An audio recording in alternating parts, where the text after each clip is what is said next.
Hello and welcome back to the Tifo Football podcast. I'm Joe Devine and I'm refreshed from a summer of refreshing drinks and rest. Yeah, that's what it is. Anyway, I'm delighted to be joined by, he's back from across the pond. It's the American baby boy. Hey, Reuben Pinder. Howdy, partner. Hey, how you doing? You okay? I'm great, thank you. Yeah, Bomber. You've Big Bomber. You've rejoined us from Big Bomber America.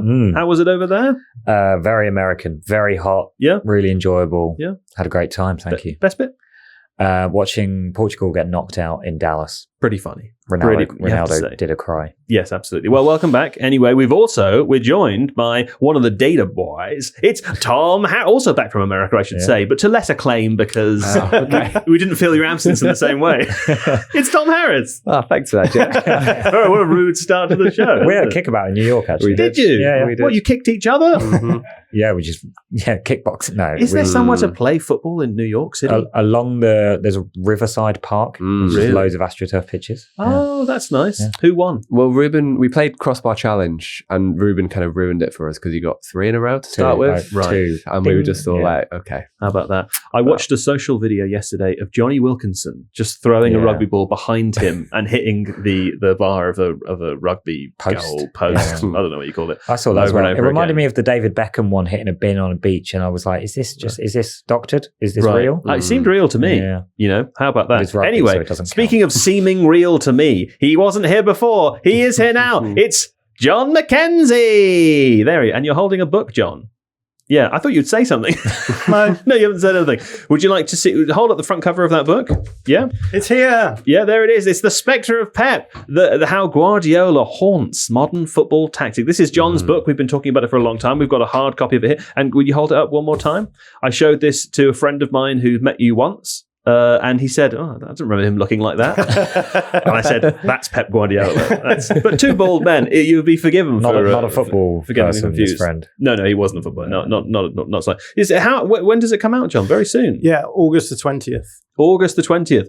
Wow, that's very soon, isn't it? Do you want to pass it to Reuben so we can have a look? I want to read Jamie Carragher's cover quote. I can say, I've read it. Would you like to hear my review of it? Yeah, please. I thought it was absolutely fine. No, it's very, very, very good. It's excellent. And one thing I want to emphasize over and over again is that it's not just about Pep Guardiola. I know that seems like a simple thing to say because it looks somewhat like it's going to be a sort of tactical biography of Pep Guardiola.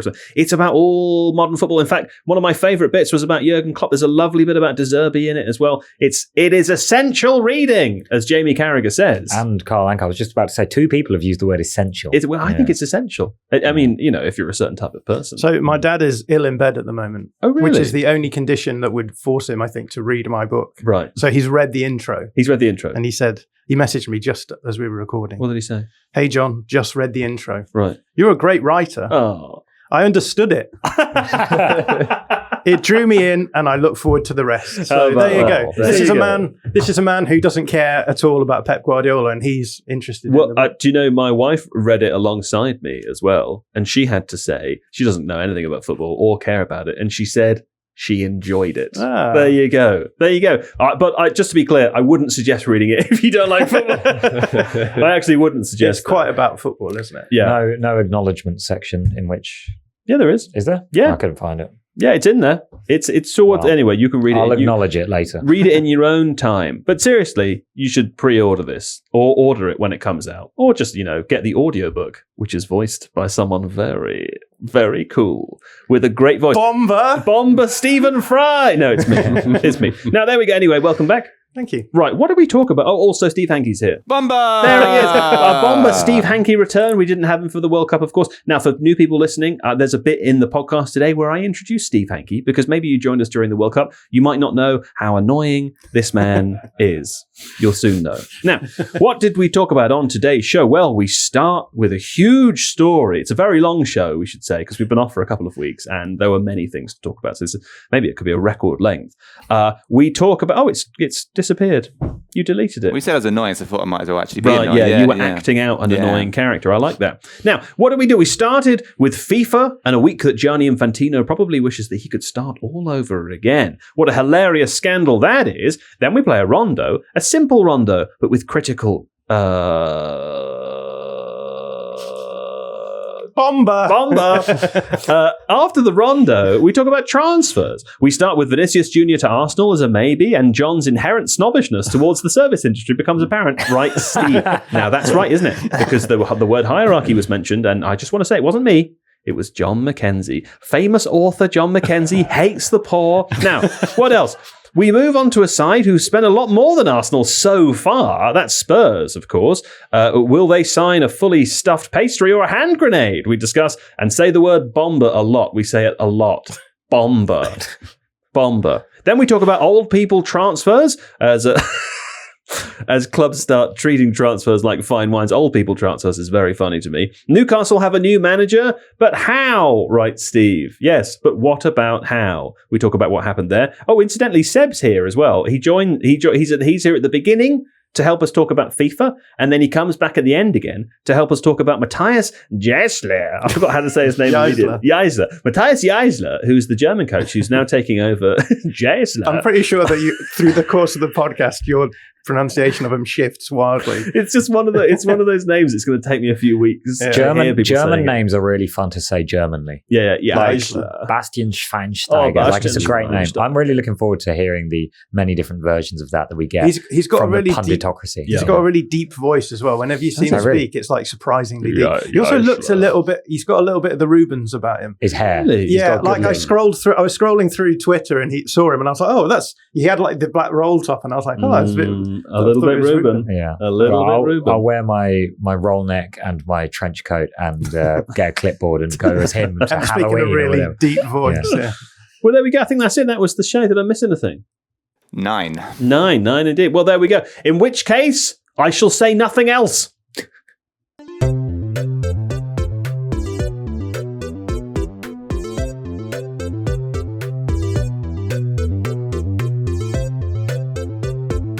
Well, where else to begin, of course, then, with the future of everyone's favourite president.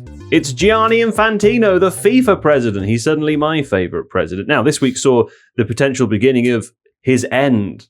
That would be funny, wouldn't it? Reading now from Adam Crafton and Dan Sheldon's news story published. Did you know a lot happened in the last couple of weeks, Reuben? Yeah.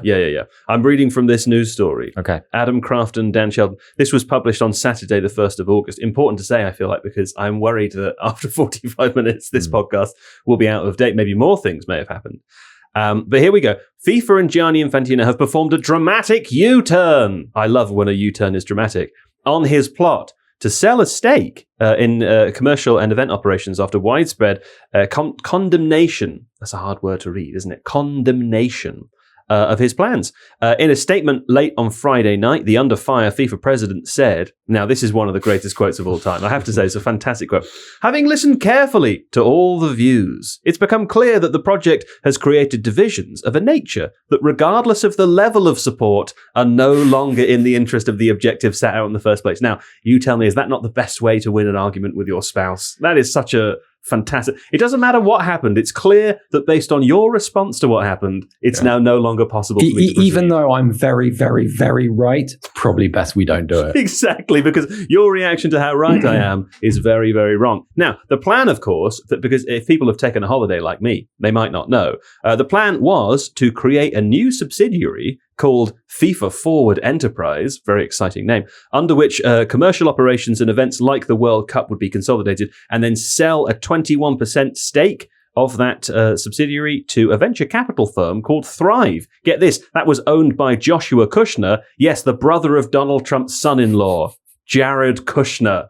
And of course, nothing unusual about that in the slightest. The plan needed majority support from football federations, but UEFA and then CONMEBOL came out against the plan. UEFA even threatened to boycott the next World Cup. I don't think CONMEBOL not CONMEBOL. It's CONCACAF. CONCACAF. Crucial difference. What an embarrassing misunderstanding for me there. CONCACAF, and that's like Central and North America. Yeah. Which one's CONMEBOL? That's South America. South America. South America. Yeah, okay. Anyway, the CONCACAF and UEFA came out against the plan. UEFA even threatened to boycott the next World Cup. This all happened, of course, before that dramatic U-turn. And then I think that the final thing to say before we get Seb's take on this is that the next FIFA leadership election is in March 2027, which is very, very close. And there are now, of course, some serious doubts about Infantino's possibility of continuing as president, that's the kind of story that could evolve over the coming days. Can I just add on the potential boycott of the next World Cup? I think what they actually said was FIFA competitions. So not only is that the next Men's World Cup, that's the next Women's World Cup, which is next year. And the Club World Cup? Presumably, yeah. And presumably the playoffs for the Women's World Cup, so the remaining qualifying games, which would be this autumn. Yeah. So it's way more immediate than it sounds. Plus, FIFA's autumn barbecue, they wouldn't go to that. And FIFA's 50th birthday party, they were planning on boycotting that as well. All of which have Justin Bieber performing. All of which have Justin Bieber. Now, Seb, I guess now Steve, get ready because you're going to have to bleep this question. But Seb, the main question I think here is, has Gianni Infantino completely f***ed it? It would seem he is close to having completely f***ed it. It's worth saying that there are little pockets of support. So whilst a lot of the football associations around the world have backed, for instance, UEFA's statement calling for a boycott, the Welsh FA have retracted their previous support for Infantino, their intent to vote for him at the next leadership election. I believe at the time of recording, the English FA have done the same or about to do the same. Oh, wow. That may need to be adjusted depending on what happens. And that's because everyone said before, they were like, yeah, we'll vote for you when the time comes. And now they're all saying, actually, maybe we won't. That's what you mean, right? Yeah, they're all kind of falling in line with UEFA's statement. But there is still a little bit of support. So the Football Association of Qatar has expressed, I would say, support, but also it's always the ones you least expect, isn't it? Yeah. Morocco have done the same, and obviously Morocco are going to be one of the hosts for the next World Cup, so that's relevant. But I think the general thing, right, is that it's not necessarily, from what I've read, it's not necessarily the plan that's been the problem for a lot of these football associations and a lot of these kind of individual power brokers with big egos. It's that they weren't told anything about it. Mm-hmm. So one of the interesting things is, obviously, I'm over here in Germany, so kind of listening to the German FA's response to it.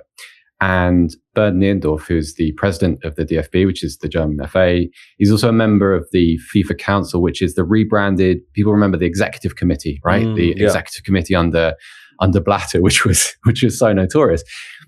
Niendorf is on there, and he said, I never heard of this. I learned about this through the media. That is mad. It's one of my favorite things It's the president. Yeah. It's the president of a major football association who sits on the premier executive body in FIFA. Has never heard of it. And then also, when you start to hear people saying, Infantino's senior advisor has resigned. A senior FIFA executive said. He basically said, that was I don't really care the senior advisor was Lamore. I can't remember his first name, right? But I think his surname was Lamore. No, so that's not the senior advisor. Kevin Lamore is a thank you, Joe. Tell me Kevin Lamore. Kevin Lamore is a chief operating officer at FIFA, and he described this as, quote, one person's project. Also said, not only should this project not continue, but the time has come for football's political decision makers to ask the right questions and make the right decisions. This is a statement that he wrote that is utterly damning, right? Yeah. Because he clearly doesn't want Justin Bieber to perform at the autumn barbecue. He wants a different musical act. Not like it. No, he was not a fan of that Madonna / Ronaldinho / Ronaldo performance. More because Bieber's performance really changed the mood. If he'd come out and played Baby and Sorry, then completely one of his big hits. Yeah. I really felt my morale sag during that segment.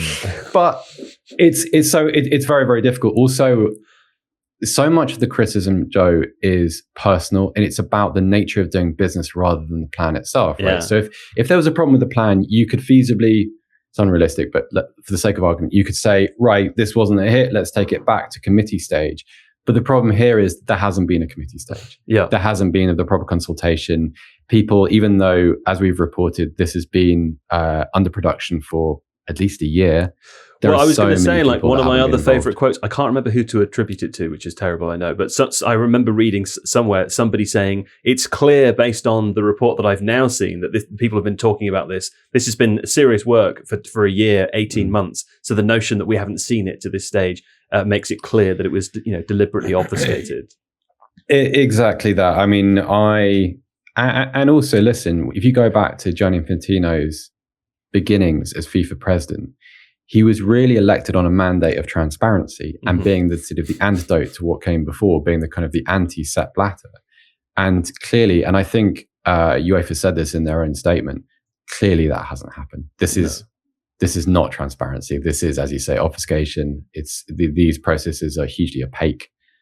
It's very, very difficult to imagine how he comes back from this. But then you have to remember, and there is a caveat here, Infantino still has a lot of support, for instance, in Africa. There's a lot of support among African nations, and still to hear kind of from everyone involved in this process. And it's not unanimous yet, because there is this situation, right, where he has made the game more lucrative. He has turned on the money taps for a lot of countries. And so there is this question of, right, what do you put first? The integrity of the presidency or your own benefit from who the president is at the moment? And that's always going to be a tension in when it comes to international football. And it will remain so. So by the time we finish recording this podcast, the situation might have changed entirely, because it's shifted about 4 times in the last 24 hours. Yeah. Is it not fair to say, though, that like what you're talking about with the money there is kind of the mechanism by which this system, let's call it, stays afloat? Because one of the elements that we haven't touched on with the plan for FIFA's forward enterprise. What was that? What it's called? FIFA forward enterprise. It's a very it just reminds me of that bit in The Office where it's like, that sounds like management speak. And I know you hate that. It sounds like something out of an Ubisoft game, doesn't it? One of the mechanisms here was that the countries or the federations, that voted in favor of the plan were going to get $40 million, and the countries that didn't were going to get way less money, right? So, I think just it's these scandals, I think we can call them, are always interesting because they illuminate the process, or the democratic process, by which FIFA actually operates as a federation. And when you start to talk about which federations are opposed to something and which are for it, and what the various different agendas are involved, it feels like a system which is very open to manipulation. These are the mechanisms of control, right? And they've always been that way. That's good, yeah. And it's why Infantino has been successful. And it's why there has been a tolerance of his particular style of presidency. And so now what you're asking countries to do is to look away from self-interest potentially. And in a lot of cases, these are countries that have not always been treated fairly internationally. And so that's part of the discussion. Of course it is.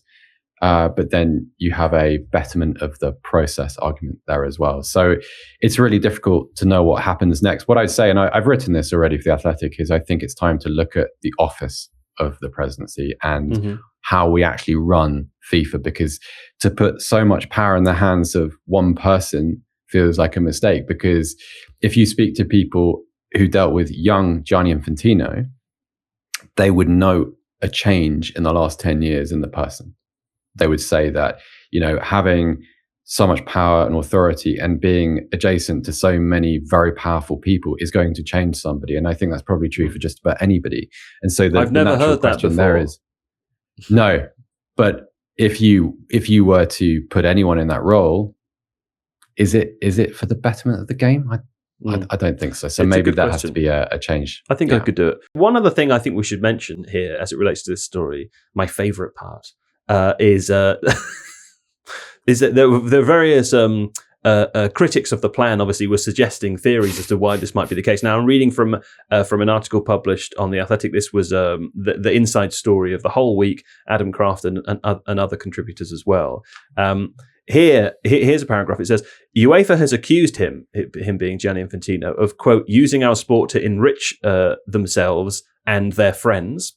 Several sources said that he wanted to create a commissioner-style role for the new vehicle, that's FIFA Forward Enterprise, an idea that FIFA denied, and that he's been inspired by Trump's ability to network and make money. Several of those who've worked with him describe Infantino as being obsessed with the salaries earned by US Sports League commissioners, who earn tens of millions of dollars per year, while he earns only around $6 million per year, which was the other thing that I think turned people off about, one of many things that turned people off about this plan, was that it did seem kind of sort of transparently selfish in terms of its desires. It reminded me, Reuben, of I don't know if you've ever seen Lord of the Rings, but do you remember the characters of Saruman and Sauron? I do remember those characters. You remember those characters? Yeah. Well, Saruman, of course, being the White Wizard. He's supposed to be a good guy, Tom. I don't know if you've seen it, Vaguely. Yeah. Okay. Well, he's supposed to be a good guy. Is he a good guy? Yeah. Well, but the thing is, he's not a good guy because at the beginning he says, "Listen, we can't fight Sauron. We might as well join Sauron." And you know what Gandalf says? He says, "There's only one Lord of Power, the Dark." Yeah, I get confused between those characters. Right. Yeah. And he doesn't share power. Now, the reason it reminds me of that is because it does feel a lot. In this paragraph here, it says people say he's been inspired by Trump's ability to network and make money. It does feel as though Gianni Infantino has joined a long old list of people who thought that they could extract something or use Donald Trump for their own purposes and have been completely eaten alive by the chaos that has ensued. Watching Donald Trump just brush this aside in a recent press conference saying, we never talked about it, and then move on. It almost made me feel sorry for Infantino. I was going to say I'm looking forward to him kind of discarding Infantino. Just like, no, I never liked him. It's because Infantino genuinely seems to believe that they're like really close pals all of a sudden. But like, Trump does not. He's an oily guy. He's a bald guy. You can't trust a man with no hair.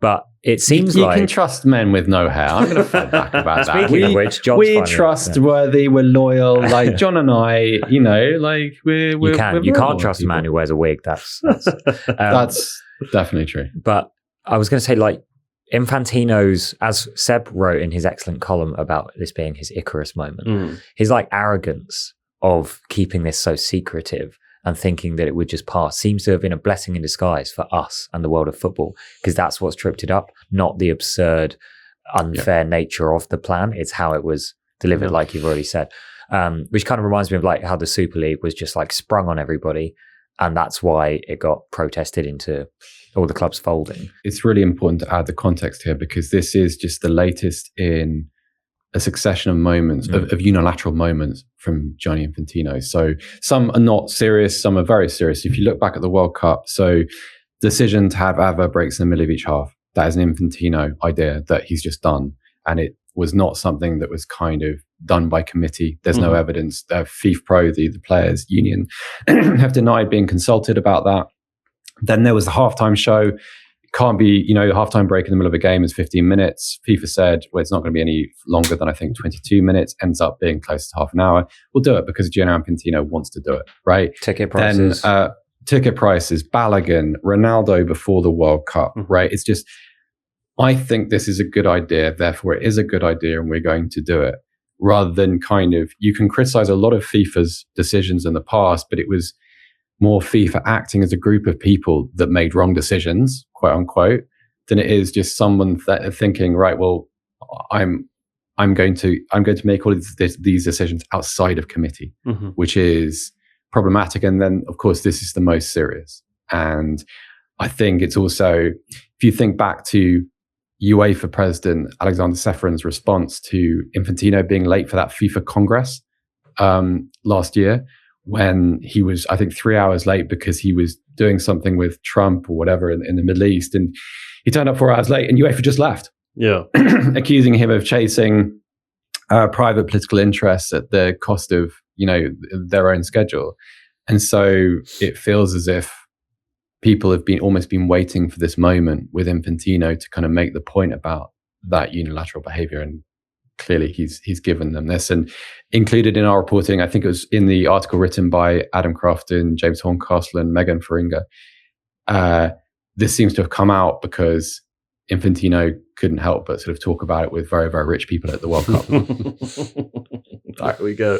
Yeah, it's difficult to have a lot of sympathy, right? Interesting to find out where the line is among the Football Federation. Nice to know, isn't it? After everything that kind of the world of football has let slide, it's this. Sometimes I try it at home, with my wife, where I'll say one or two things. I think, she hasn't, no response there, and then say something really outlandish. There's the line. Good to know where the line is. I'll go back the other side of the line. I will cross it, but not for at least a week or so. Anyway, there we go. The secret there, of course, is that once you cross the line, you never really go back. You've always got to push that. Yeah. It's sort of like the First World War.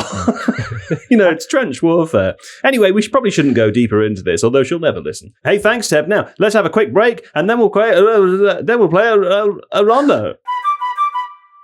Okay, welcome back from the break. Now it's time to do El Rondo. Very exciting. Tom Harris, do you remember what the rondo is? I do. I'll explain it to you anyway. I'll use you so I can explain it to the audience, yeah? Welcome to the rondo. Now, the rondo is a game where I give these chaps a question that has multiple correct answers. We go round in a circle, we give correct answers. If we give incorrect answers, we are rejected from the rondo. If we give an answer that somebody else has already given, active listening, we are rejected from the rondo. The final person standing is named Rondo Del Rey, and I know that that's wrong. Okay, now, today's category, it's a nice, simple, easy one to get started again with a new season. Okay, what I'm looking for are team names. Names of teams that will play in the 2026-27 Serie A League season. Now, of course, there are 20 of these teams, and I expect that we'll do quite well, but will we forget one or two of them? Well, let's find out. Jon Mackenzie, I will start with you. Fiorentina, correct, John. Okay, Tom? Internazionale. Inter, you can have. Reuben? AC Milano. AC Milan. Yeah, Milan, you can have. Como, yeah, I like that one. Tom? Juventus, of course. Roma. Yeah, I just thought if I turn dramatically, I might be able to convince you that Roma were eliminated or relegated last season. They weren't, of course. Roma are there. John, back to you. Napoli, of course, you can have. Tom? Torino.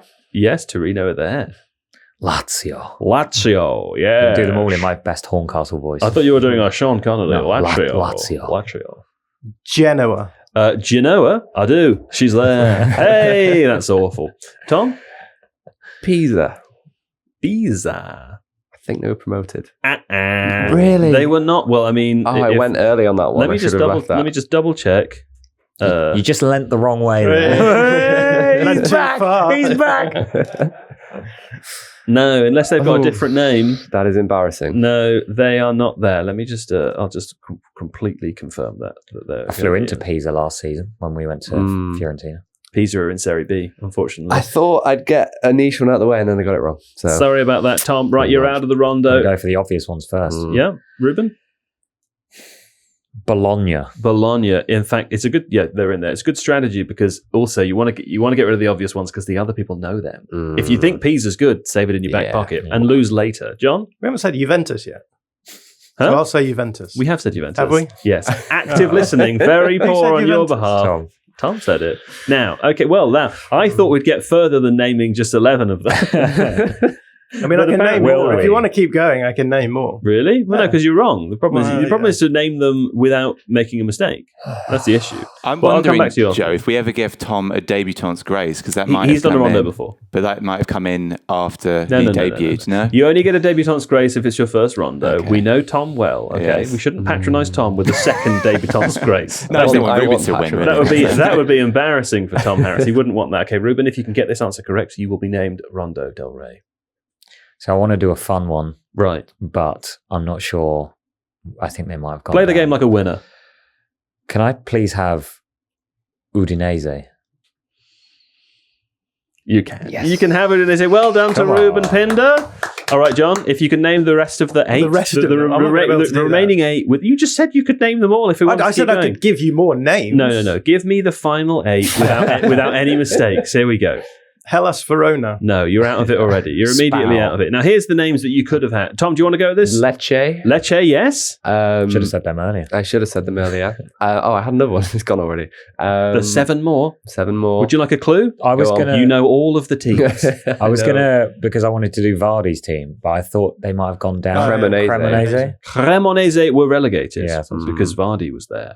I don't think it was because of that, but it was just, Cagliari. Cagliari you could have had. Sassuolo. Sassuolo, of course, you could have had. De Zerbi's homeland.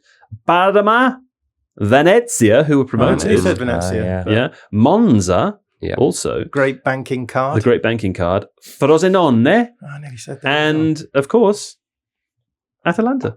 Yeah. We all forgot about Atalanta. There we go. Well, anyway, well done, Reuben. Thanks, mate. It's your first. Now, could I ask, Steve, would you be able to make a note of this for this season? I'd like to note down how many rondos are won, because I feel like Kaya and Reuben are very competitive. We probably don't need to write down John and JJ's victory. I really enjoyed watching your World Cup shows. Well, because Kaya won the rondo every episode. No, I just loved like in a completely different time zone, WhatsApping the podcast group saying pathetic rondo once again when somebody thinks that Danny Carvajal was in Spain's 2010 World Cup squad. There were some bad ones, but you should try it. We were live. doing It's it. spooky. We were doing it like 2 a.m. in the middle of the night. There we go. Okay, well, there we go. That was the fun rondo. Thanks to all participants. Congratulations to Reuben. What do we move on to? Well, now, very exciting news that will never happen. Vinicius Jr. Well, there's been so much transfer talk. We're going to do a few transfers now. The first one we're going to talk about is a potential transfer, which to me just feels like a transfer that could just never actually happen, although I am excited about the possibility. Nicholas Gaitan to Manchester United. Exactly, Reuben, exactly. Now, Arsenal, the champions of England, writes Steve, have been relatively quiet in the transfer market compared to some of their Premier League rivals so far this summer. True? Is that true? I don't think so. They have Relatively, John. Relatively. They signed Quantum of Solace. Yeah. And Just a cool 40 mil there. Yeah. Nothing much. Relative. Do you know what relatively means? They haven't spent as much as Spurs. they signed Melier. Or Yeah. Chelsea. Oh, Melia, yeah. The embarrassment of riches there. Now, but the signing of a few brilliant Brazilians would change all of that dramatically, writes Steve. As we record, rumours abound that Newcastle United captain Bruno Guimaraes is about to sign for them. I haven't actually read any of those rumours in the last couple of days. Are they still active, the Bruno G ones? There's a lot of talk. There's a lot of talk. But nothing Are there concrete. any? What's the latest? Have we reported? They've been relatively quiet in the market, Joe, but we have been talking about Vinicius Jr. and Bruno Guimaraes the whole summer. I don't know how strongly we should go on that. I think Guimaraes has said he wants to leave, right? He said he wants to leave. And Arsenal makes sense. Right. Okay. I No, guess. that's fair enough. One thing we should say, because we picked up a few new listeners during the World Cup who won't have met Steve before. Steve is our usual seasoned producer. He's also a massive Arsenal fan and is hugely biased. So it's always very important to check his Arsenal-related copy whenever he writes any of it. He's a massive Arsenal fan until it's more convenient to be an Everton fan. Of course. And then he's an Everton No, fan. that's very true also. So it could be some wishful thinking here that Bruno Guimaraes is about to sign for Arsenal. We don't know. But the Gunners could fire off the biggest deal of the whole summer if they manager, writes Steve, to lure Vinicius. No, you can't change it now. I read it. I've already read it. If they manage to lure Vinicius Jr. away from Real Madrid. Now, of course, this is the big story, Reuben. Vinicius Jr., who will, if he doesn't leave, will be managed next season by Mourinho, a manager that he had some very understandable disagreements with last season.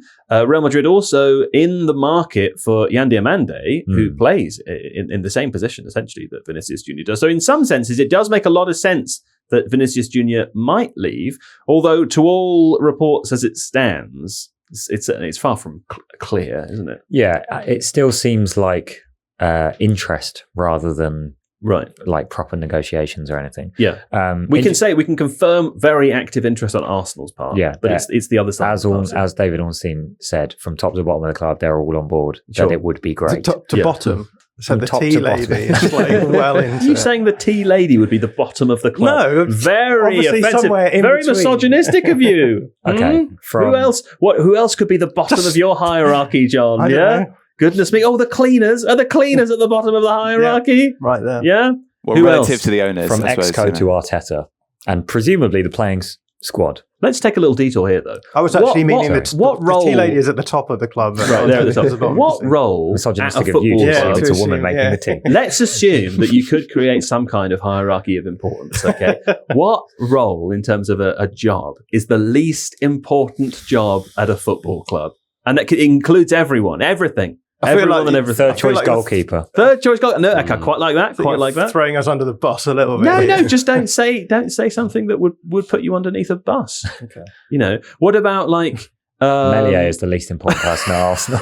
No, but Meslier will come on in a final for the Carabao Cup and lose them the game. So does that make him the... Come on, Meslier. He doesn't have to, though, does he? Like, they could not do that. No, we've got Kepa for that. Don't worry about that. That's already he's left, taken. Doesn't he? Isn't that the he's whole still point? there. Oh, is he? Yeah. Kepa's who still left? there. Yeah. And Meslier. Yeah. So what? Who did Meslier replace? In theory, he's third choice. Yeah. There are some rumours, Really? unsubstantiated otherwise, that And Kepa Kepa may remains move. second. Kepa remains. David Raya's leaving, Yeah. that's what I've heard. Yeah. Relatively quiet. So Yeah. relatively quiet. Okay, I can hear Arsenal fans being upset that we're not talking about. Groundsman would be high up the list for most important, just to round off. Very that. important. So, yeah. No, I agree. I think every role is important. I don't know why you guys would say that there was a hierarchy at all.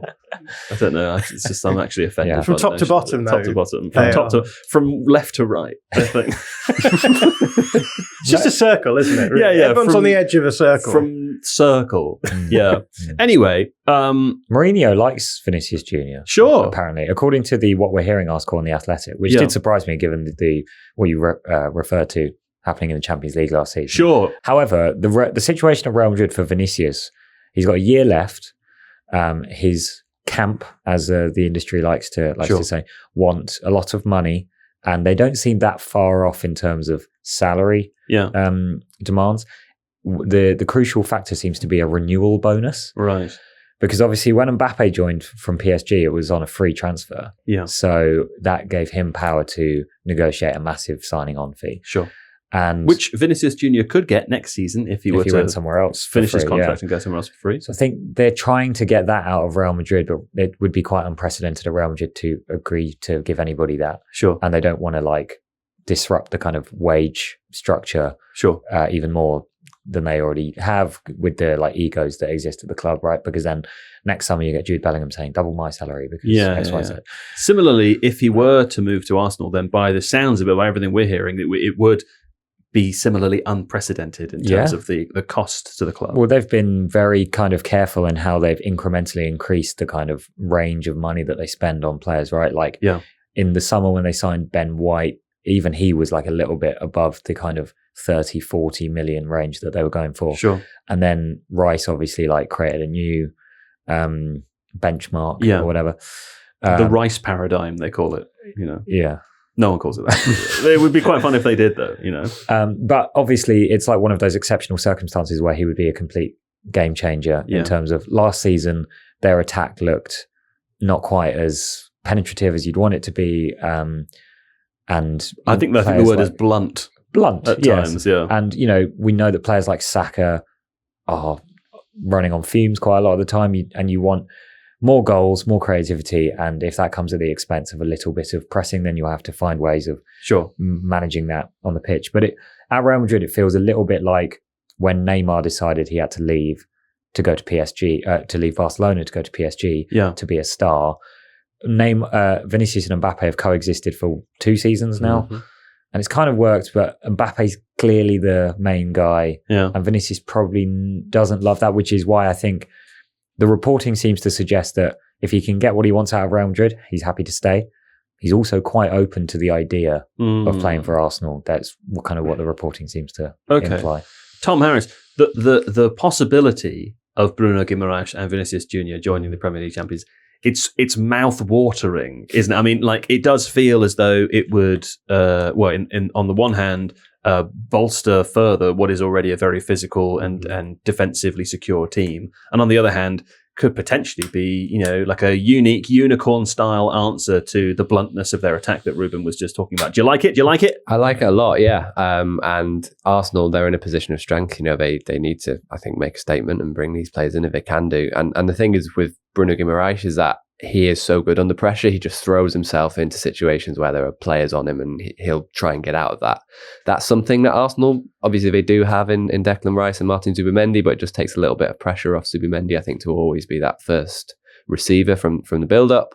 And then he's so good in the final third as well. I think he was actually top for line-breaking passes of the defensive line last season per 90. So he's able to kind of slide those balls into the box through the middle of the pitch, which Arsenal, they often funnel a lot of their attacks out wide. Yeah. So that solves that. And then Vinicius, just relentless. I think quite a lot of the time you look at Real Madrid's results and you say, they've won 2-0 or 3-0, but Vinicius is from minute one, he is the one kind of just working on the defence. He's just relentless all game long. We saw that in the World Cup. Never gets discouraged from like an unsuccessful trip. Exactly. So some people call it like the goldfish kind of thing, where it's just he'll just forget and he'll just go again and again and again. And I think in Arsenal's situation, they're quite obviously, well, they were less so last season, reliant on their right hand side. I think adding someone like Vinicius on the left would open up those connections again, because as a defensive side, you can't leave Vinicius on his own. Then maybe those kind of Odegaard, Saka triangles can open up on the other side as well. So I think both of them would be like absolutely massive signings and quite scary, I think, for the rest of the league. Is it worth saying as well that, PSG have given us a great example of what it looks like to have a team perform better when you lose one of the best players in the world? It wouldn't necessarily be the end of the world for Real Madrid, would it? No, I think, to be honest, I think they have really struggled to find their out-of-possession shape with both Vinicius and Mbappe in the team. I think the second they come up against a team, Barcelona, for example, every time they play Barcelona with Mbappe and Vinicius in the side, they have been dominated because they can't get the ball. They can't get the ball. They kind of sit in a 4-4-2 shape. That's really the only way you can fit Vinicius and Mbappe in the team. Someone like Barcelona will play the ball through to Pedri, pass those two, and then all of a sudden the midfield four for Real Madrid are kind of stuck in limbo. They don't know whether to press to get Pedri, but then they're leaving the players in the space behind them. They don't know whether to sit deep and then give Pedri more space on the ball. And that was basically every time they played a very good team, that was a situation they were caught up in. And it also meant that they had to reinforce the wings as well, because Vinicius isn't going to really defend out wide. So it meant they put Jude Bellingham out wide. It meant they put Federico Valverde out wide, took those away from those positions. So I think obviously they're losing a massively talented player if this move does go ahead, but I think it will bring the best out of Jude Bellingham because he can come back into the middle. There's not this kind of thing that they had on the left where both players wanted to be in that space. Obviously Rodrigo is still at the club as well. He's another person there. You may be thinking maybe he can come back into the fold as well. I don't think it's a disaster if they lose him, but obviously with his talent, they won't want to do that. So I think it'll be interesting to see how it goes.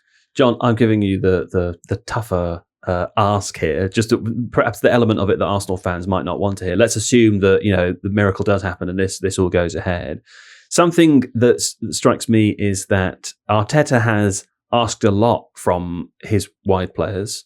There isn't a player in the Arsenal system that doesn't have an important role out of possession, and that's been hugely important in terms of Arsenal's winning of the Premier League last season and all of the evolution of Mikel Arteta over the last 5 years.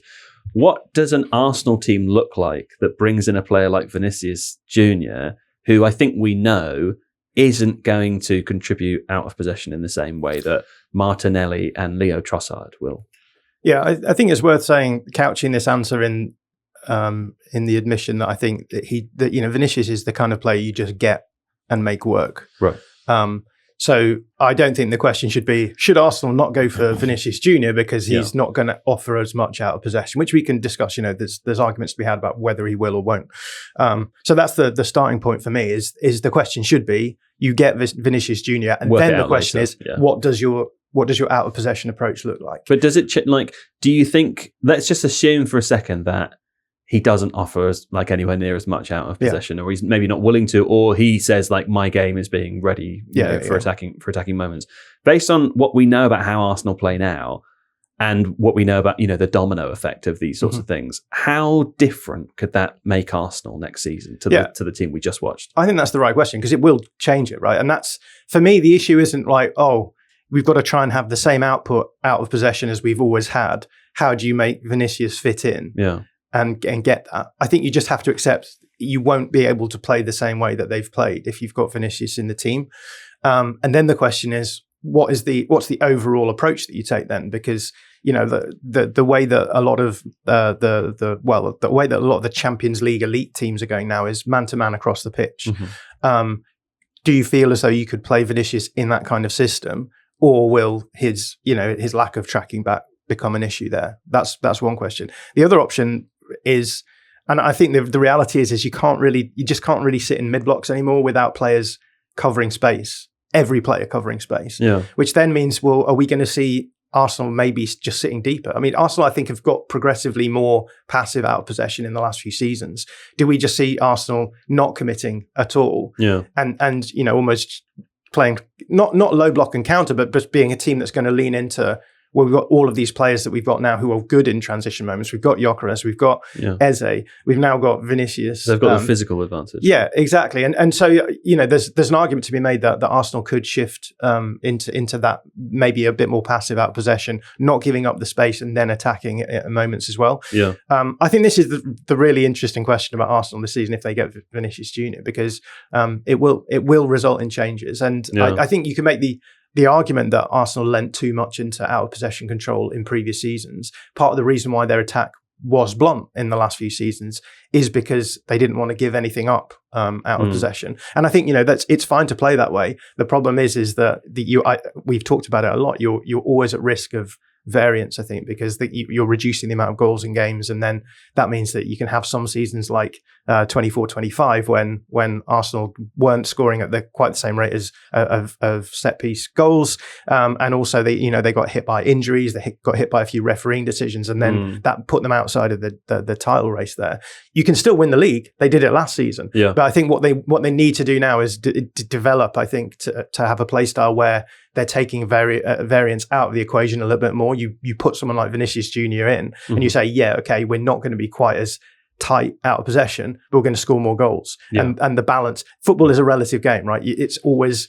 a game that is being played against someone else. And therefore, you know, changing the conditions of one thing will have a knock-on effect somewhere else as well. And so I think this is the right decision from Arsenal to go for a difference maker like Vinicius Jr. and then find a way of making that work out of possession rather than saying, oh, the out of possession thing is our bit, it's what we do, it's what made us so great. Yeah. We have to protect that at all costs. The best coaches are always the ones that recognize that things have moved on, the context has changed, and so you have to make bold decisions. Yeah. Okay. Whereas Bruno Guimaraes is more straightforward, right? I mean, you feel like he could fit into the team that played last season. Yeah, I mean, if we're talking about the overall signings, like they, you know, Bruno is older, and you know you can make the argument Vinicius Jr is old for a winger as well. Was he 27 or something? 26, maybe 27. I don't know, but like he's getting to that. He's definitely past where you might see the peak of wide players. Now that's not to say that he won't redevelop as maybe a slightly more central player, whatever. He turned 26 in July. Oh, okay. Not that old, but has a lot of minutes in his legs. And you're usually talking about the age curve of a winger as topping off much earlier than some of these other positions. So, and again, you know, there's all the financial aspects to it as well, which are going around that. And so, the way that I'm looking at the Vinicius Jr one is that he's sort of he's willing to move to Arsenal because he's able to recoup a lot of like commercial aspects of his contract back. So he'll take a slightly lower wage, I think, if he goes to Arsenal than the one he was asking for at Real Madrid. But he's getting other financial benefits because he's just a commercial superstar. Sure. Right? He's gonna be able to generate that money. So the question is whether or not, you know, potentially impacting the wage structure, potentially bringing someone who could be a disruption. I don't think he will be. I think actually the Arsenal dressing room will be good for him because I think they've developed that dressing room of players where they have those standards where everyone plays for the team, everyone works hard. Sure. I think that could be good for him. But there's still the risk that, you know, someone who is expecting to be treated differently can impact that kind of fine balance. Could explode it all. Yeah. So the question is whether or not like the risk, the pros outweigh the cons. I think they do, but you know, there's the possibility that they don't. And that's what makes this, I think, quite an interesting and intriguing possibility. Really. Do what Real Madrid did. Declan Rice, left midfield. Away you go. Oh, put him at right back. I want to see him at right back all season now. I love you, Declan. Well, with Saliba's injury, maybe he'll have to go back to centre back. He could play anywhere. Couldn't he play anywhere? Yeah. He's captain material. Now, from one North London bomber to another bomber in North London. I love the word bomber. Very exciting, isn't it? I is that just bomb in Italian? I don't know. Yeah, like a big splash. A bomba. Is it even bomb in Italian? Is that even how you say it? Or is it just how? Is it like a... We should give context. It's De Zerbi, the Italian, who said this. I don't think we need to give any context. No. Listen, this is my show. Context. And I give context when I decide to... Surely bomba isn't etymology. James Horncastle weighed in on the Tottenham channel. I don't know if anyone's seen that. Oh, no. I haven't seen it. He says, I don't know if we can put this in. Bomber, it literally means bomb or big splash. Really? If it's a bomber, it means goal scorer. We're referring, of course, to just across North London, Tottenham Hotspur. A little bit, relatively speaking, they've had a busy, loud summer relative to Arsenal, who've been very, very quiet. Spurs have been using, writes Steve, a little bit of retail therapy to heal the domestic pain of the past 2 seasons. You could do worse, couldn't you? Now, this is, as Elias Burke writes on The Athletic, Spurs have had a busy start to the window, breaking their record transfer fee twice and completing 6 signings. Andy Robertson, Marcos Senesi, and Martin Dubravka signed as free agents before they spent £52 million on Jan-Paul van Hecker from Brighton and Hove Albion, and then club record, a then club record £85 million fee for Matheus Fernandes, and then £100 million, including add-ons, to bring Sandro Tonali to the club from Newcastle United. But Spurs boss Roberto De Zerbi says there's more to come. There's another bomber signing. Oh, so exciting. Now, Tom Harris, you wrote a piece, didn't you, investigating who this bomber signing could be. What do you? I deliberately didn't read it so that I could be surprised by you now. Okay. Yeah. Well, I think De Zerbi Who's the answer? himself. What's the answer? What's the truth? Tell me the truth. Who is De Zerbi speaking of? I think it's Cody Gakpo. Is it Cody Gakpo? Yeah. Oh, is that a bomber? Well, this is the thing, because I think De Zerbi has backed down a little bit himself, because he kind of on the word bomber. He said, there's a bomber signing coming. Right. And then the next press conference, he said, look, I think Sandro Tonali, Matheus Fernandes, fair enough. Senesi, Robertson, they're bomber signings. Oh. And he's applied bomber to everyone. For me. He says Kulusevski is like a new sign. He's revitalized the bomber. Yeah. Okay, no, I understand. But so, relative.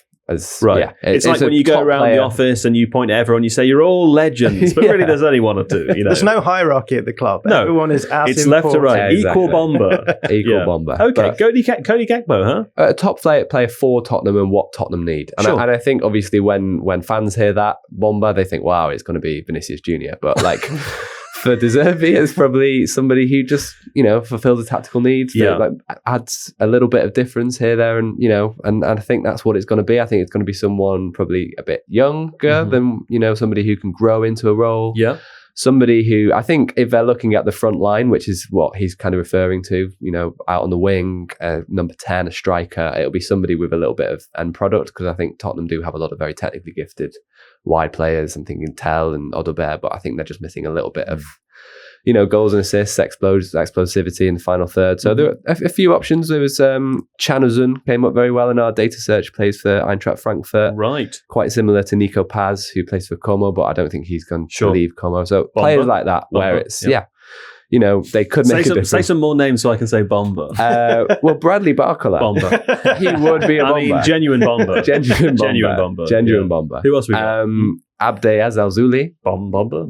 Came up quite well. He's so Bomber? good, isn't he? Very good player. I think Morocco would have potentially gone. I mean, they went quite deep anyway, didn't they? In the World Cup, but I felt like he was so good in their World Cup warm-ups, and then got injured, and then Right. I just think he's ripe for a Premier League side picking him up, and everyone being so amazed as well. at how good he is. For me, he's just bomber. Grenade. Yeah. But this is what we're saying, for the average person, probably not a bomber. For Right. Roberto Zerbi in the scouting network, Big if they bomber. bring him in, It feel he more changes likely things, that, like the Barcola mention, obviously, doesn't it feel more likely that Barcola will go to Liverpool and then Gakpo will go to Spurs? How much would Gakpo cost Spurs? Because I feel like the reaction to that signing will be very dependent on how much he costs. Yeah, bomber. He gets quite... No, I agree. Bomber, He gets quite a lot of stick from Liverpool fans and kind of just people further afield for being a bit one-dimensional, Gakpo. He's very good, though, isn't he? I like him. Yeah. But I wonder how De Zerbi would use him.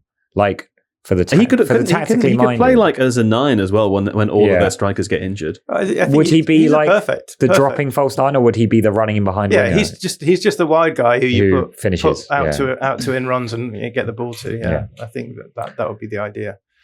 Pushing back on the bomber thing, though, isn't the bomber thing? It's not the player that's the bomber. It's the signing. The method of communication. It's the method of communication. It's when someone drops the news and no one's expecting it. So it's like it's a bomber because you're not. It's like. But does that not suggest if you say a bomber's coming, then it can't be a bomber? Negates the bomber. It's like when Fabrizio Romano says, "I'm going to tweet here we go now." It's almost like, well, is that not the here we go? You can't say you can't say here we go is in advance of the here we go, because surely it has been a funny summer though, hasn't it? It's been a funny old bomber summer. Now, Tom, you've also written about the fact that Spurs have a little bit of an overcrowded midfield. Yeah, I mean, so that was with Jay Harris, who we just basically went through their Bomber.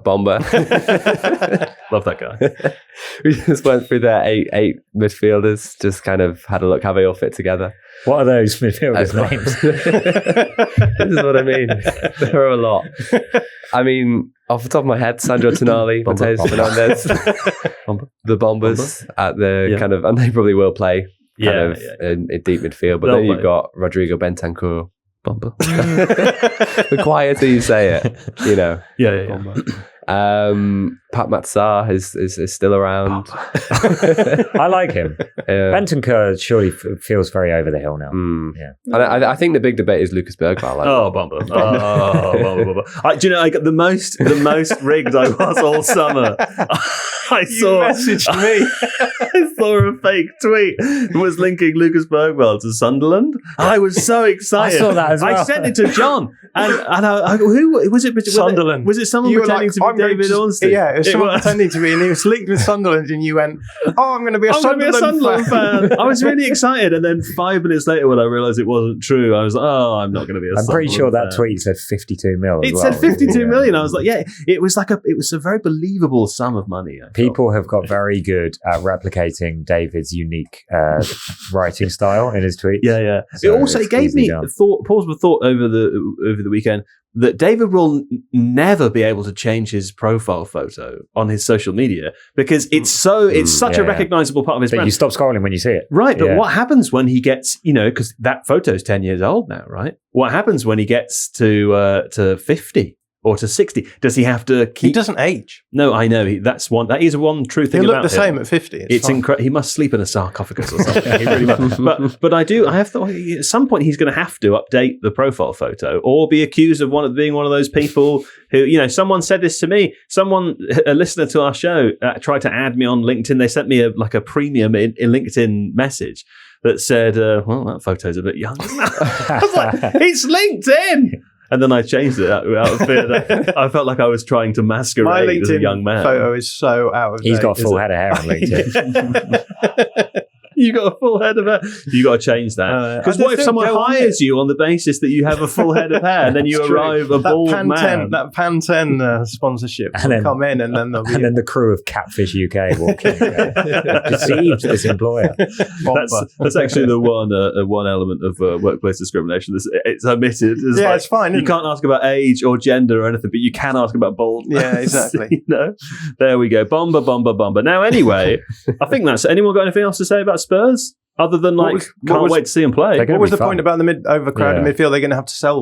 They have 8 midfielders. I think you've forgotten to let him finish. I'm sorry. I appreciate how that feels because it happens to me a lot. But I was interested to hear the conclusion. Yeah, what was it? I think the conclusion among a lot of the comments really was that Lucas Bergvall might have to be the player to go because they do have a lot in Conor Gallagher and Papi Matsar. To Sunderland for 52 million. Yeah. They could win Joe Devine's support though for a mere 52 million. That's all it would take.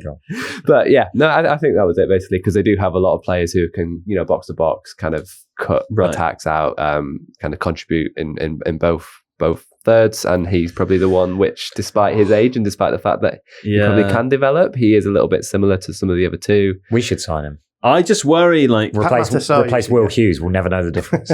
Who knows if Lucas Bergvall will become a hugely elite player or not? But he's the kind of player that you just don't sell if you're a Premier League team like Spurs. I was listening to the Extra Inch podcast the other day, and Kish Patel was on there, and he made a really good point about this. That he was saying with Spurs, they've never been in a scenario where they're selling good players. Yeah. They're either selling players who are like, obviously this player has to go, like Kane or Bale or someone like that, because they're so good they can't stay. Yeah. Or it's this player's rubbish, so we've got to get rid of them. He said they've never had to deal with the idea of getting rid of a player who could be functional in the future, but actually right now probably doesn't fit in the system. Yeah. So we have to weigh up whether or not the money right now is going to be worth more than this player may be worth in the future. Or the lack of development because of a lack of game time or whatever. It's just a shame. That Poch team that was really good, they kind of kept hold of everyone until they became much less valuable. Yeah, and they never actually capitalized. Yeah, you have to sell players to retain your asset value, a miserable phrase to say, but that's the reality, is that if you're just going to keep players until they're worth nothing, you're relying on money coming from your owners basically, and that's much harder to do with what's it called now? SCR. They're not in Europe this season, are they? because they were very bad. Very much not in and Europe. did not win the Europa League. They didn't win the Champions League. They were in the Champions League. They were in the Champions League. Because they did win the Europa League. So they got even fewer games to rotate between these guys. Yeah. That's true. I can't wait. Have you watched any of them in pre-season? So Spurs? Yeah. Yeah, I've watched all of them. Are they? What's it like? What do they do? I think it's. It's really interesting because. Wait. We're going to do this on Thursday, aren't we? I've remembered. We're going to talk about some pre-season football on Thursday. Okay. Don't answer. Yeah, now come back. Come back on Thursday for that bomber.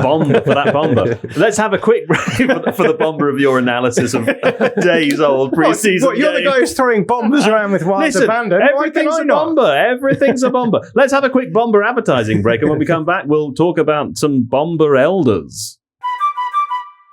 Now, welcome back from the break. Right, Steve. Many sage expressions through history speak to valuing the wisdom and experience of your elders and learning from their mistakes. Having made plenty of mistakes in the past few seasons, Chelsea, I see what you've done there, Steve, very wry. Chelsea are on a recruitment drive for wiser, older heads this summer to guide a talented squad of tyros. Tyros? What is tyros? I was hoping or wondering if John might know what a tyro is. Yeah, it's like a rookie, right? It's like a... but I don't know the... Of course John knows what tyros I don't know are, what the... because John's put lots of Latin in his book. I was going to read that. Latin. Never mind.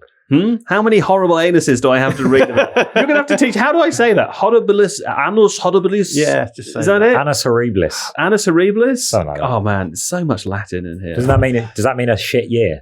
Yeah. Just say that then. Right. That's what I was saying. What fucking year is it? Yeah, let's call it a shit year, you Anyway, sorry. Had to bleep that. That came out of nowhere. Goodness me. There was a lot of pent-up rage about the Latin that I had to... Anyway, what is a tyro?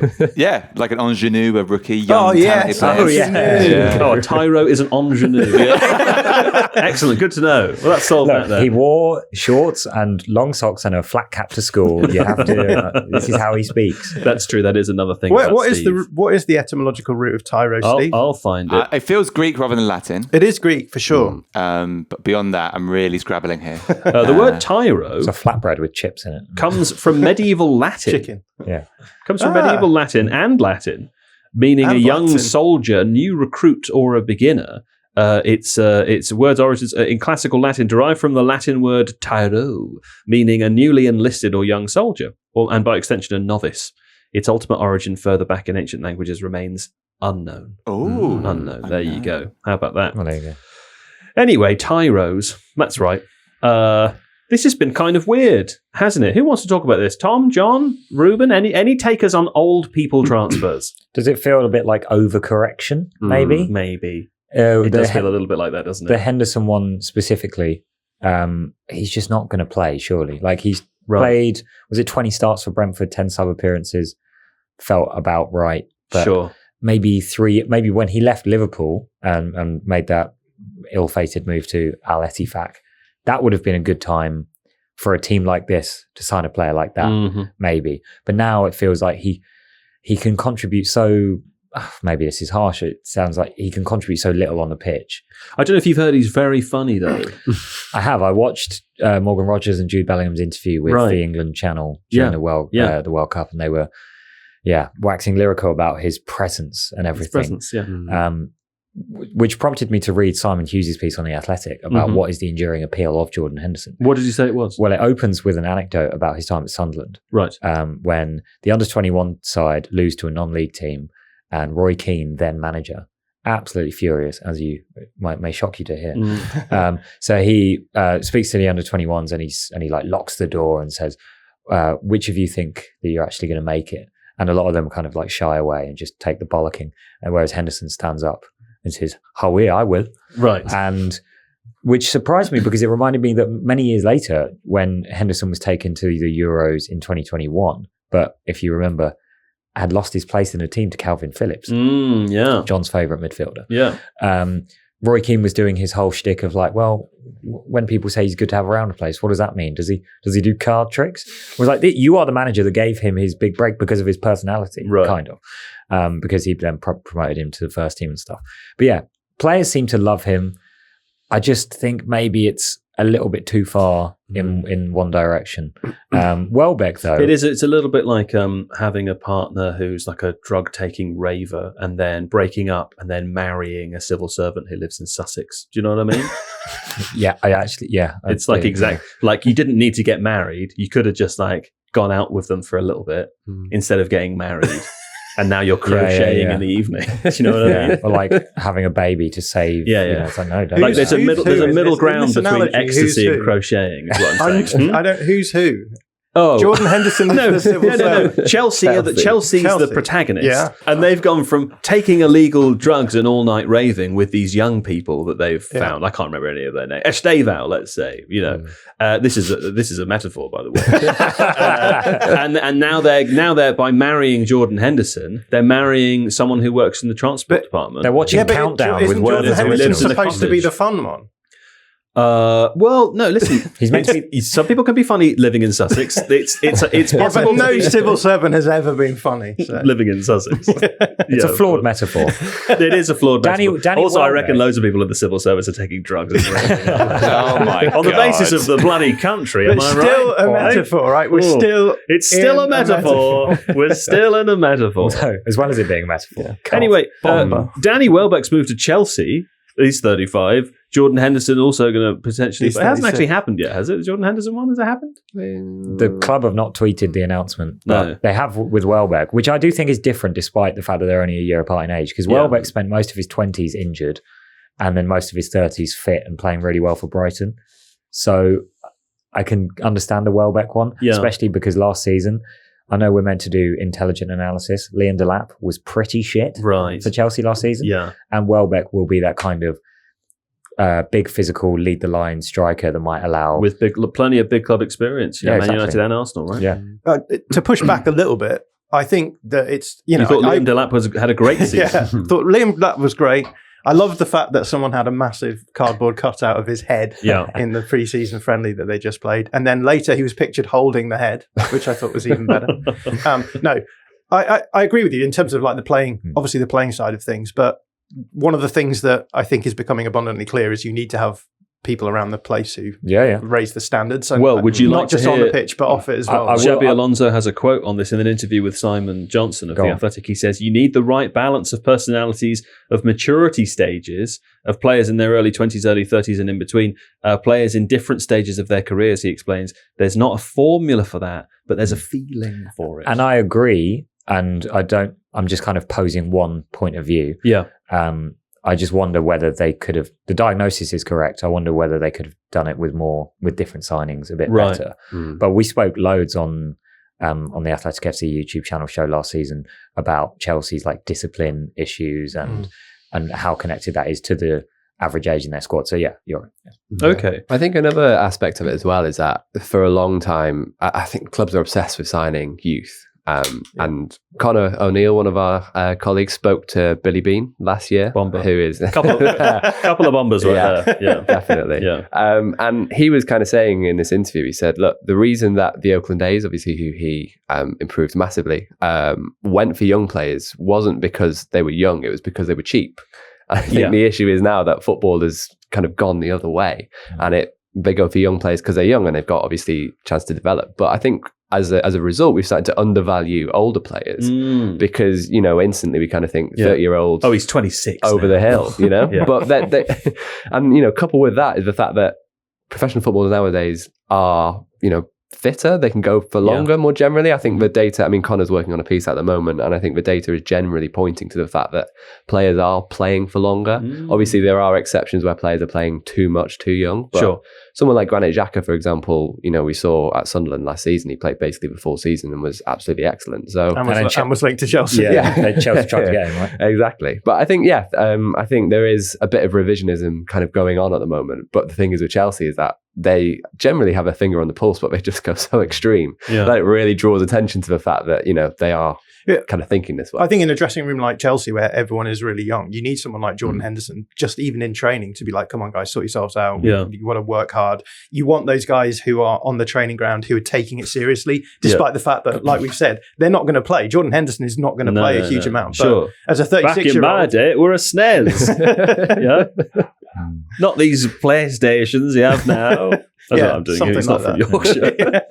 He's from the northeast. But I think even just having someone who, he's been there, he's done it all. Yeah. He's not going to necessarily play much, but still being in training, taking it seriously. He'll be same with someone like James Milner, right? Where they'll be in the gym first thing. Yeah. They'll do their session and they'll be like, if you want to have a long career like me, this is what you have to do. Yeah, he remembers rationing. Yeah, exactly. Just hopefully he's learned how to climb over short walls. There we go.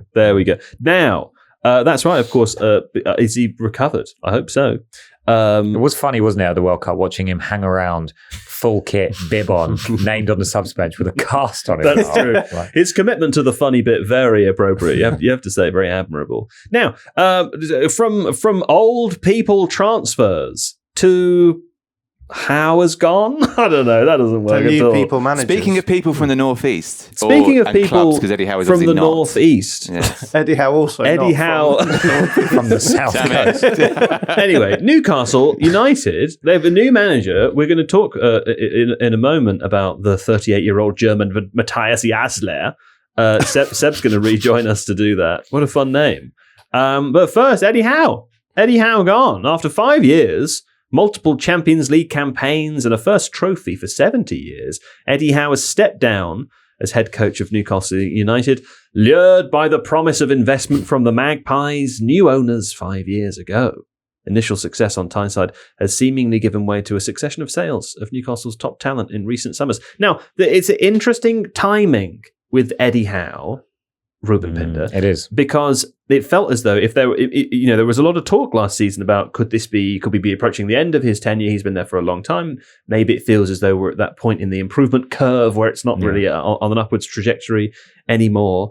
And he didn't leave at the end of the season, but he's left now, which strikes me as not planned. Yeah, he had a little break. He, recharged his batteries.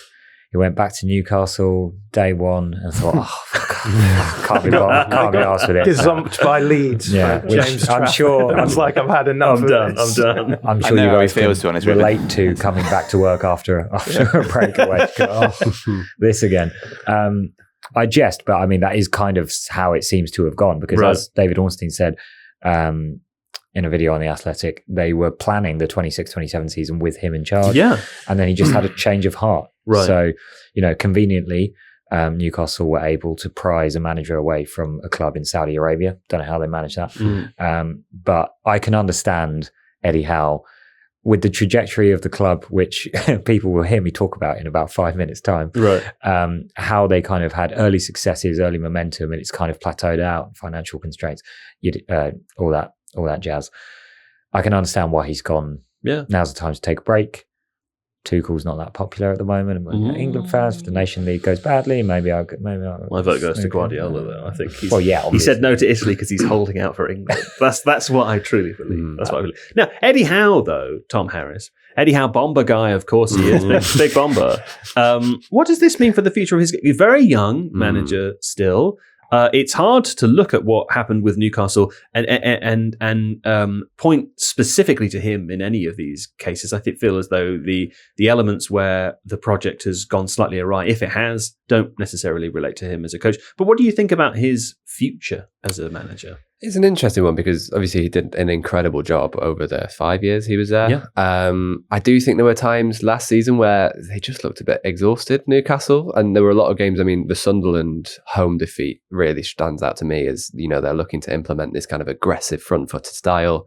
They're really trying to win the ball high up and press, and then they get to around 50, 60 minutes, Sunderland weather the storm, and then the gaps open up. And that's kind of how it went for quite a lot of their game. There was a Brentford game last season as well, a similar pattern.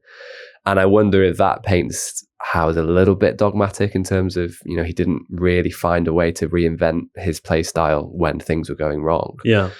Obviously, as Ruben's just said, there were a lot of constraints on him. They didn't get the players he wanted necessarily in the transfer window, but yeah, I wonder if that just paints him in a slightly negative light. But overall, I think his style of play, as we're seeing with the fact that they've brought in Jaissle, who is, we're going to talk about it in a minute, he's not necessarily a Red Bull guy, but he kind of is.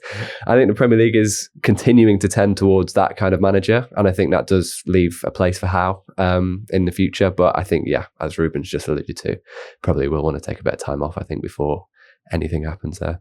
Anything to add on Howe, John? No, I think the overarching thing for me is that he was sort of thrown into a context that, it was very hard to succeed in terms of like raising the profile of a club and a squad to a level it's just so hard to do in the reality of a FFP influence world. I don't know. It's not called that anymore. I don't know what we're supposed to call it. now. Squad cost ratio. What's the big overall PSR. thing? We should just call it FFP. FFP is like financial fair play, which is the overarching thing, right? Yeah, Whereas but and it's also also these other like the it's mechanisms. kind of dead now. I think that's what it was originally called. No? Yeah, but as in like squad cost ratio just means like the ratio of your squad cost to like your revenue, right? Whereas Sure. I'm PSR. It's just the thing that they impose to make sure that they're controlling Financial your money. regulations. Yeah, there we go. That'll do. Do you think Howe and Jason Tyndall hang out outside of work? I hope so. I do hope so. I think they will. Yeah. I can imagine them He'll on the take fruit him. machine. He'll take him Like to Roy the Hodgson club, and right? Ray Lewington going on a river cruise of the Seine during Euro 2016 because Lewington had never been to Paris before instead of preparing for the Iceland game. Lovely. What a nice trip. I'm glad that they did that. Okay, well, should we hear about the new coach, Matthias Jaissle? I'm told is how you pronounce this 38-year-old German's name. He's a football manager. I'm maybe alone here, Seb, but I hadn't ever heard of him. No, well, that's quite understandable, Joe, because when Matthias Jaissle was 33, he was head coach of Red Bull Salzburg. He'd won a double, Austrian Bundesliga and Austrian Cup double. Then won the Austrian League. Became actually the first RB Salzburg coach to progress them out of the Champions League group stage since knockout rounds. Then in 2023, he makes this unexpected decision. There's a strange statement which appears on Salzburg's website, which basically says he's been relieved of his duties while he negotiates a contract offer with Al Ahly in Saudi Arabia in the Saudi Pro League. And I interviewed Matthias Jaissle back in, I think, January, February for The Athletic. And he was very honest. He just said the contract offer was so competitive that I had to consider it. So he didn't pretend otherwise. And so he disappears off for 3 years, but he actually does pretty well. So in 2025, he won the Asian Champions League, obviously the Asian Federation's version of the European Champions League. Mm-hmm. And that was the first time Al Ahly had won a Continental Cup in their entire history. In 2026, in April, I believe, he did it again. So we went back to back. And now he comes back to Europe, which is really, really interesting because it's quite rare for someone to go into the Premier League without having been in the Bundesliga, Liga A, Serie A, or La Liga prior to that. So it's a big step. It's a quantum leap for him. It's a big gesture of faith from Newcastle's ownership. Obviously, they know him because of so we'll see. But it's really interesting. He's an interesting guy. He really is. He's a good coach. I think what will get said in the next couple of days is, he's just a Red Bull coach. Right. Because he did a coaching internship after his playing career ended because of injury in his mid-20s. Play for Hoffenheim when Ralf Rangnick was kind of architecting their structure. Mm. Then when his playing career ended, Rangnick was in a similar position with RB Leipzig.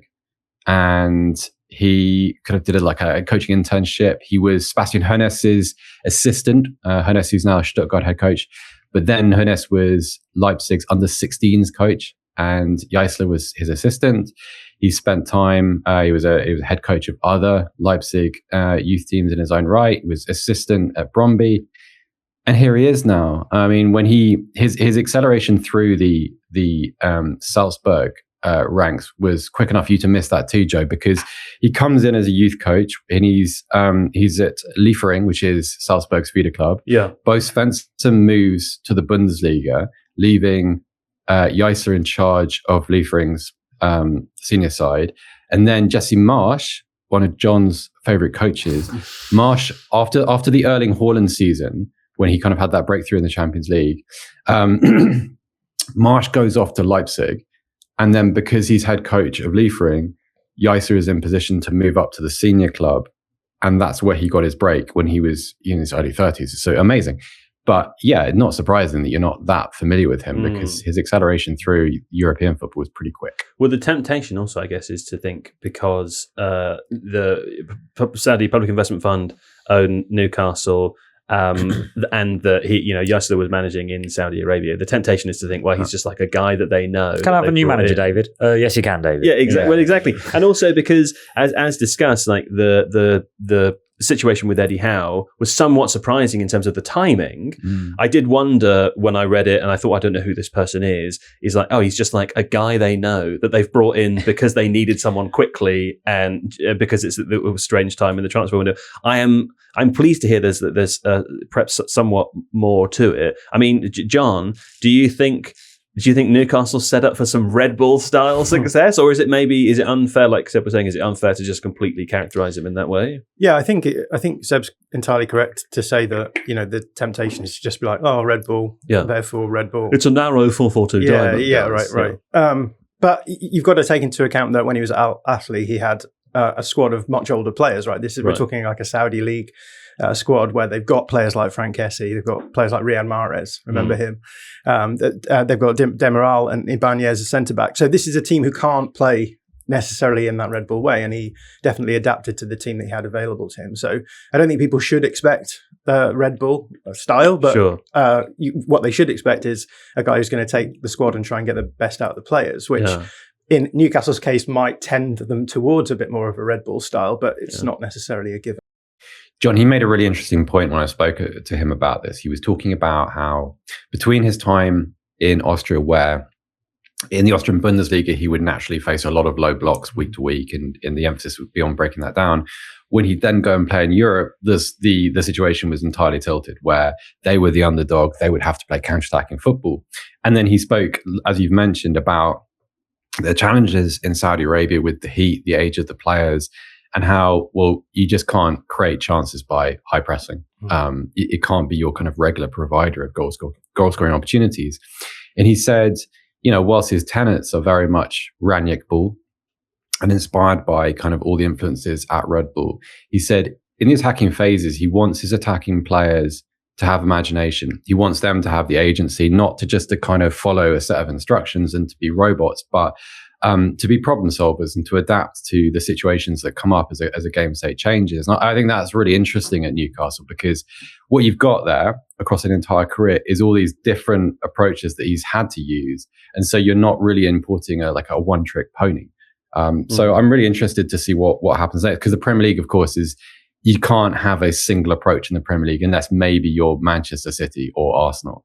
But for everybody else, you need to have the diversity and the kind of the tactical range to go across the league against, I don't know, probably 12, 13, 14 really capable sides. The final thing to say in this, I suppose, is what impact we think it has on like the Saudi project as a whole at Newcastle, because they're clearly struggling in the transfer window. They've been struggling in the transfer window for the last couple of seasons. Some of their bigger players have left. Some of them want to leave. And they have an opportunity to replace Eddie Howe, who's been there for 5 years and had a terrific tenure there. My assumption was always that they would seek to replace Eddie Howe with a huge name manager who might help to resolve some of those transfer window issues that they were having and convince big players to come. Instead, they've hired a guy I hadn't heard of before, someone who I don't think is necessarily going to be the manager that will convince the most elite players to come just on the basis that he's there. Is there something, Tom, do you think there's something I'm missing about this situation? Or is it just a little bit, I'm confused. Am I right to be confused? Or am I missing something about this guy or this project that you can see? Yeah, I mean, I guess the only thing I'd say is that obviously football teams do have to build a bit more sustainably now than perhaps they did when the Saudi regime began at Newcastle. And so there is a kind of feeling that they can't just spend all of their money on the biggest, best players and managers, because they need to do it in a way which complies with harsher rules. And I think if you look at Newcastle's transfer window, they are going for very, very young players. Bazumana Toure is only 20. Alaji Bamba, another player I wasn't really familiar with. He's in his early 20s as well. So yeah, I think maybe they are at a point where they are kind of having to rebuild, but it's going to be quite risky. And they are going for kind of, younger, kind of up and coming players rather than the kind of proven ones. Maybe some acknowledgement that they're not at the stage in the cycle where they would have hoped to be. Potentially, yeah. I mean, it's going to be really fascinating to see, because just looking at the squad, I do think what Seb said there about imagination in the final third, I think they do have some talented players, but I don't know if they have that player to really be the difference maker in the attacking third. You've got, obviously, their strikers. I think they're well stocked, Visser, Osula, Walter-Mada, but if they lose Bruno Guimaraes, they do lose a lot of creativity, and I think that is probably the statement signing that they're going to have to make if they do lose Bruno Guimaraes, is replacing him. Their trajectory's just been a bit different to how people maybe envisaged when the Saudi PIF took over, because they seem to get everything right for the first couple of years. Signings like Bruno and Tonali and Trippier and Gordon, they won a trophy, and then suddenly Isak's like, okay, I'm done. And now, Tonali's gone, and they hit a little bit of a ceiling, and now they seem to be doing a big reset. Whereas, like, if they had got some of their priority targets, like they were chasing, Ekitike or Sesko or whoever, Joao Pedro was linked as well. Like, if they got a few of these, and they continued that momentum, then maybe Eddie Howe might have had the energy to stick around. But it feels like they've just maybe reconciled with the ceiling that they hit, where they are, and the manager that they've hired and the players that they've signed are indicative of a kind of, okay, let's take one step back so that we can now take another 2 or 3 forward long term. I think the lesson that we're learning from this transfer window is that clubs are now much more aware of the fact that you need to have diverse squads as well. But we've already talked about old people transfers, Chelsea and Spurs as well. So I think that this is the same thing, but the other way around, where you essentially have a load of older players who obviously have moved on. Old people like us. Thank you. And Newcastle didn't really have that bolstering of younger players coming through. Yeah. There we go. Well, from old people to end show. Yeah, you like that? Jon Mackenzie, thank you. Yeah, thank you. Tom Harris, thank you. No problem, thank you. Reuben Pinder. Thank you. And Sebastian Stafford Bloor.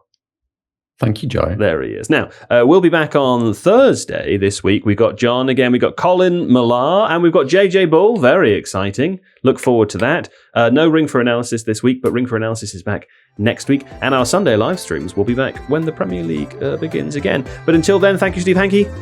Thank you. And we'll be back on Thursday. Au revoir.